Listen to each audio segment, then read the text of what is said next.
오늘 네 번째 미션 로마 공화정 3쿼터의 하편 한니발 바르카 연대기입니다.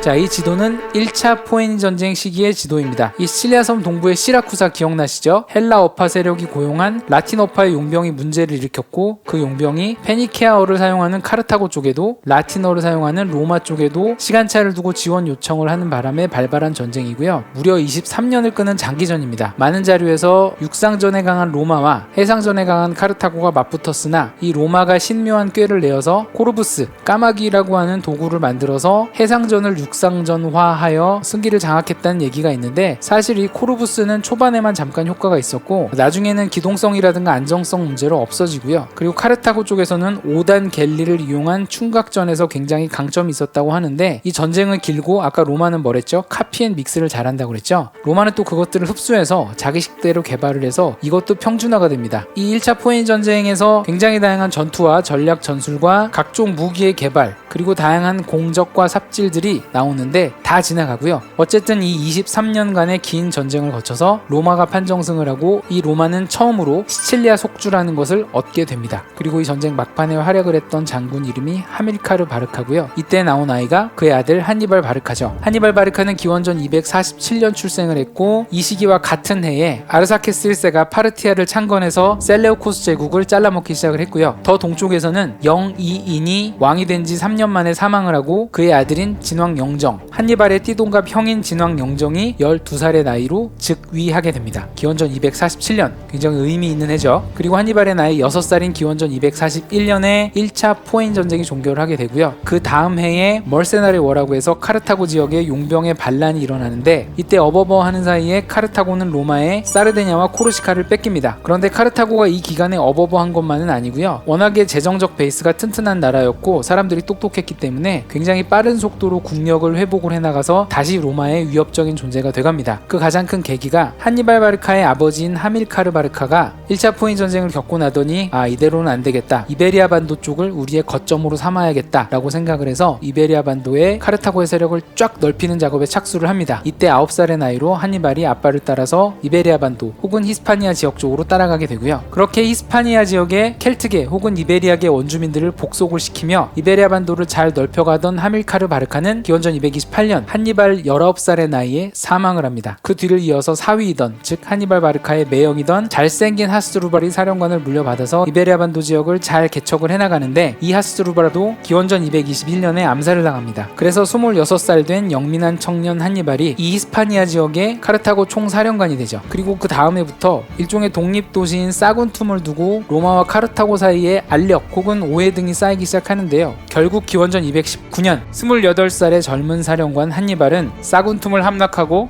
그 다음 해인 기원전 218년 2차 포에니 전쟁이 발발하게 됩니다. 여기서부터는 많이 알려진 스토리죠. 제해권을 이미 로마가 장악을 하고 있기 때문에 한니발은 로마의 허를 찔러서 에브로강, 피레네 산맥을 넘어서 론강을 지나서 알프스 산맥을 지납니다. 사실 이 초반에 로마도 어느 정도 한니발의 루트를 예상하고 지금의 프랑스 남부 마르세유 쪽으로도 방어군을 보냈는데요. 한니발은 이보다 훨씬 북상을 해버려서 알프스를 넘어버리죠. 이 과정에서 굉장한 병력 손실이 있었지만 한니발은 정치력 및 외교력으로 거기에 있던 다양한 갈리아족들로부터 병력을 수급받습니다. 이렇게 해서 29살 여름에 출발했던 한니발은 1년이 채 안 되는 사이에 알프스 산맥을 넘어버리고 드디어 로마 북쪽에 도달을 하게 됩니다. 아무도 겨울에 알프스를 넘을 거라 생각을 안 했는데 알프스를 겨울에 넘어버리죠. 물론 알프스를 넘은 게 한니발이 최초는 아니죠. 그 전에 켈트족도 알프스를 넘었었기 때문에. 자, 같은 해 11월 29살 처음으로 로마군과 1차전을 치릅니다. 티키누스강 전투고요. 여기서 한니발이 로마군을 박살을 내버리죠. 1차전 승리이고요. 이때 로마군에서 위기에 빠졌던 것이 아빠 스키피오고요. 이 아빠 스키피오를 구해낸 것이 17살의 아들 스키피오 아프리카누스입니다.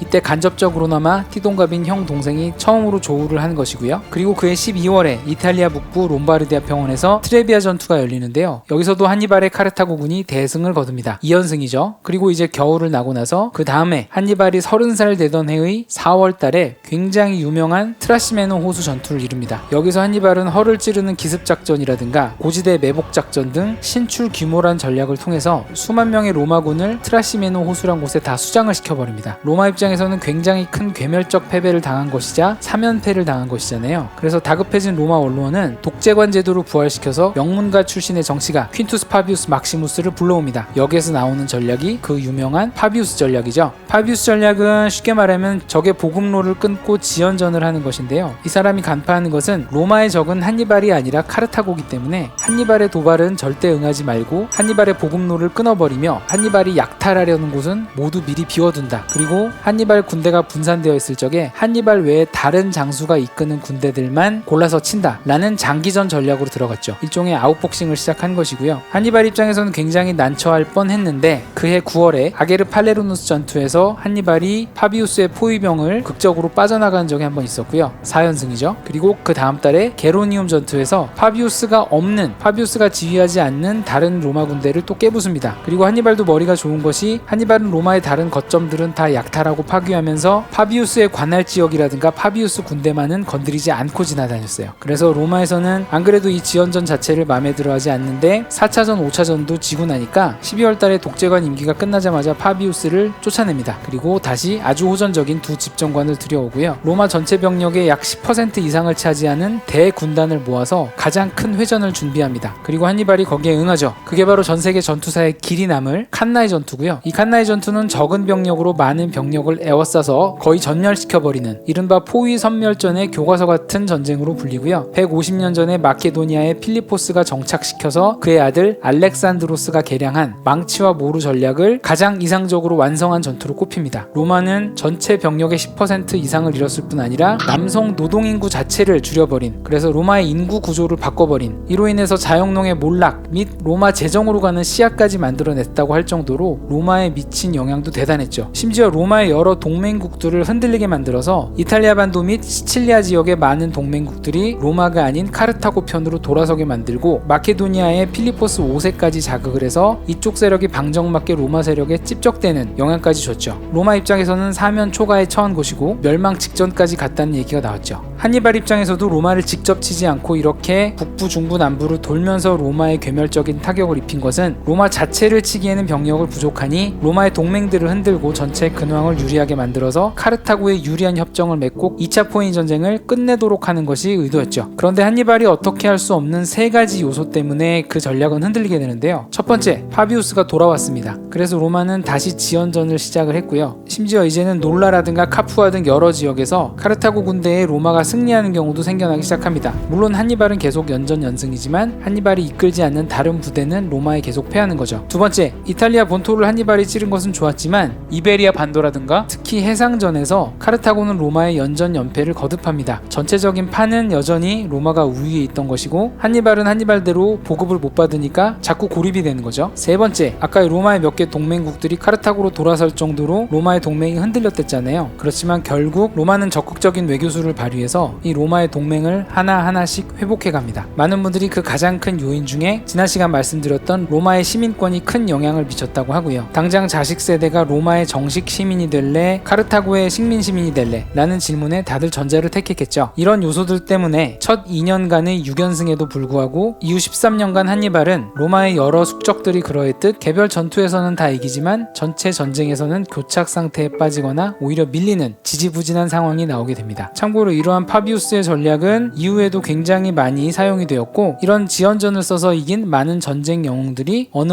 나라의 파비우스라는 별명을 얻게 되죠. 한편 기원전 211년 한니발의 나이 36세, 스키피오의 나이 24세에 스키피오의 아버지와 큰아버지가 모두 사망하는 일이 벌어집니다. 스키피오 입장에서는 카르타고에 굉장히 적대감을 가질 수밖에 없었는데 이 스키피오는 이미 로마에서 굉장한 정치 아이돌이 되어 있었고요. 이 스키피오, 훗날의 스키피오 아프리카누스는 티돈과 평이자 적장인 한니발의 모든 전략을 철저하게 연구하고 벤치마킹해서 한니발이 했던 그대로 카르타고에 복수를 시작을 합니다. 그게 기원전 209년 한니발 나이 38세, 스키피오의 나이 26세에 우선 스키피오는 제3지대였던 히스페니아를 치고 들어갑니다. 그 중에서도 무려 본진인 카르타고 노바를 쳐서 여기에 역류되어 있던 많은 켈트계와 이베리아계 주민의 포로들을 석방을 합니다. 그리고 다음에 스키피오 나이 27세에 바이쿨라 전투를 승리로 이끌고 2년 후인 29살에 일리파 전투를 승리함으로써 이베리아 반도를 다 삼켜버립니다. 한니발이 29의 나이에 2차 포에니 전쟁을 일으키고 알프스 산맥을 넘었다면 이 또 다른 영웅 스키피오는 같은 29살의 나이에 전체 이베리아 반도를 다시 먹어버린 거죠. 그리고 그 다음에 스키피오는 30살의 나이에 집정관에도 선출이 되고요. 기존의 카르타고군에서 활약했던 누미디아 기병들을 로마 편으로 포섭하는 데도 성공을 합니다. 그리고 기원전 204년 한니발 43세, 스키피오 31세의 나이에 한니발 바르카가 했듯이 상대방의 진짜 본진인 북아프리카 지역을 직접 침공해버리죠. 여기서 다양한 교란 전술로 카르타고를 흔드니까 그 다음 해인 기원전 203년에 드디어 한니발은 히스파니아를 떠난 지 15년 만에 44살의 나이로 카르타고에 돌아오게 됩니다. 그리고 그 다음 해에 열리는 것이 그 유명한 칸나이 전투만큼이나 유명한 기원전 202년의 자마 전투고요. 여기서도 스키피오는 한니발의 전략을 그대로 벤치마킹해서 로마의 완승을 이끌어내고, 반대로 한니발은 사실상 처음으로 45세 나이에 메이저 전투에서 완패를 경험하게 됩니다. 그리고 이듬해인 기원전 201년에 이 길었던 2차 포에니 전쟁이 끝나고요. 카르타고는 막대한 전쟁 배상금을 내주고 이 튀니지 지역에만 영토를 국한하게 되었으며, 로마의 허락 없이는 군대를 거병하지 못하는 군사적 속국 상태로 전락을 하게 됩니다. 그래서 이 한니발 전쟁이라고도 불리는 2차 포에니 전쟁은 로마가 개별 전투에선 숱하게 졌지만 카피 앤 믹스 능력으로 끝없이 진화를 하고 시민권을 기반으로 해서 정치 및 외교 부분에서도 이겼고, 그래서 한니발이라는 영웅을 이 로마 전체의 회복 탄력성으로 이겨낸 전쟁이라고 할 수 있겠습니다. 까지가 이제 2차 포에니 전쟁 얘기인데, 사실 한니발은 그 이후에 쓸쓸하게 망명 생활을 하다가 죽었다고 알려져 있는데 그렇지 않고요. 한니발은 전쟁 패배 이후에도 한 5, 6년 동안 50대 초반까지 카르타고의 정치인으로서 카르타고를 재건하고 카르타고가 다시 무역 강국으로 발돋움하는데 굉장한 수완을 발휘했다고 합니다. 흔히들 한니발은 전투와 전쟁은 잘하지만 정치와 외교는 잘 못한다고 알려져 있는데, 사실 한니발은 정치적 수완도 상당히 좋았다고 하고요. 그러다 로마에서 계속 한니발과 카르타고의 위협을 느껴서 이제 자객을 보냅니다. 그래서 50대 초반부터는 모든 페니키아 세력의 정신적 고향이라 할 수 있는 티레로 망명을 했다가, 여기서 50대 중후반에는 셀레우코스 세력으로 가고요. 여기서 한니발은 안티오코스 3세의 환대를 받고, 많이들 알려지지 않았지만 로마 셀레우코스 전쟁에서 셀레우코스군의 해군을 통솔해서 로마군하고 붙은 적이 있습니다. 군대 자체는 굉장히 짜임새 있었다고 하는데 안티오코스 3세가 지휘를 너무 못해서 결국 졌다고 하고요. 그래서 2차 포에니 전쟁 이후에도 40대 후반에 한니발은 정치인으로서 한 번, 그리고 50대 중후반에 셀레우코스의 해군 지휘관 혹은 해군 고문으로 한 번, 이렇게 2번 정도 나름 빛나는 시기가 있었긴 했고요. 그렇다면 3차 포에니 전쟁은 무엇이냐? 이것은 사실상 로마가 시비를 걸어서 일방적으로 카르타고를 학살한 전쟁이고요. 그 지역에 소금까지 뿌려가면서 아예 멸절시킨 전쟁입니다. 그래서 기원전 146년까지 로마의 3쿼터가 끝나는 것이고요. 자, 이렇게 미션 3과 4를 통해서 로마 공화정 3쿼터, 그 중에 하이라이트가 되는 2차 포에니 전쟁까지 알아봤는데요. 여기서 드리려는 말씀은 결국엔 아무리 출중한 영웅이 나와도 결국 그 국가 혹은 공동체 자체의 힘이 강해야지 그 나라가 존속하고 번영할 수 있다는 것이고요. 이러한 포에니 전쟁을 통해서 우리 공동체 자체가 회복 탄력성을 가지고 강해지려면, 혹은 우리 공동체가 다른 사람들이 소속되고 싶어하는 선망받는 공동체가 되려면 어떻게 해야 될지 좀 더 고민할 수 있는 시간이 됐으면 좋겠습니다. 물론